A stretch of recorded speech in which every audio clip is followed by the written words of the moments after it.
بصوا يا حبايبي طاجن الكوسه ده، لو عندك حته كفته فاضله او لحمه مفرومه ايا كان بقى هتعملي بيها احلى طاجن كوسه.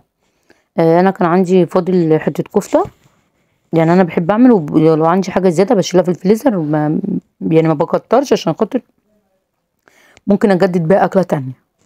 فرحت مطلعاها، يعني هم حبه صغيرين انتوا شايفينهم دول.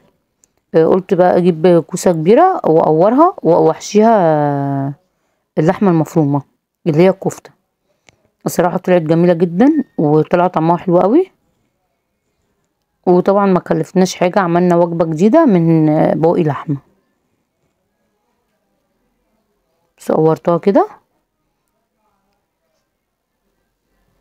فانا بقى ايه احشيها الكفته.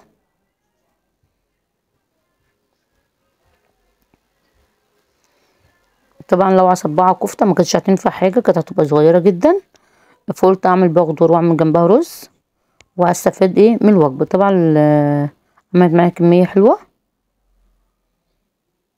هنا بقى اشوح البصله، برضو مقطعه بصل ومعاها فلفل، اللي هو الخضار اللي في قلب الكوسه. قلب الكوسه طبعا مش هرميه، هعمله ارضيه، فقلت برضو اعمله بطريقه حلوه اللي هو لما تاكليه يبقى طعمه حلو. قطعت بصل ومعاه فلفل ومعاها توم، والبهارات اللي انا هحطها بهارات لحمه وسبع بهارات وبابريكا ومرقه وملح، وطبعا وفلفل اسود.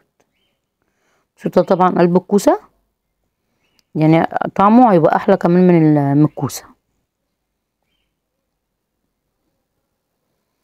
بس يا حبايبي هتبلهم على التتبيله اللي انا عاملاها كلها، طلعت طعمها تحفه. طاجن سهل وسريع، يعتبر ما كلفناش حاجه خالص. يعني لو عندك اقل من ربع لحمه مفرومه هتعملي الطاجن ده بالصوص كده الارضيه.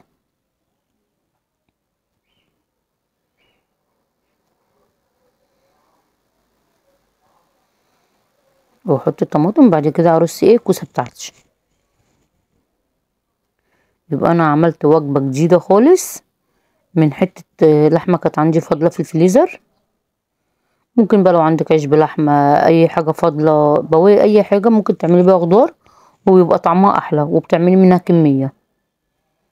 طبعا عمل لي طاجن كوسه حلو جدا وكبير وطعمه طلع تحفه.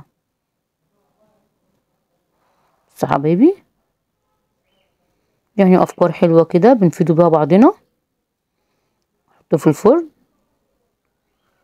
طلع جميل وطعمه جميل جدا. بس يا حبايبي الكوسيه مستويه طبعا وطعمها طلع تحفه صراحه.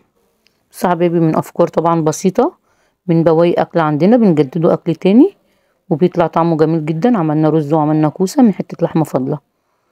بألف هنا وشفا، والسلام عليكم ورحمه الله وبركاته.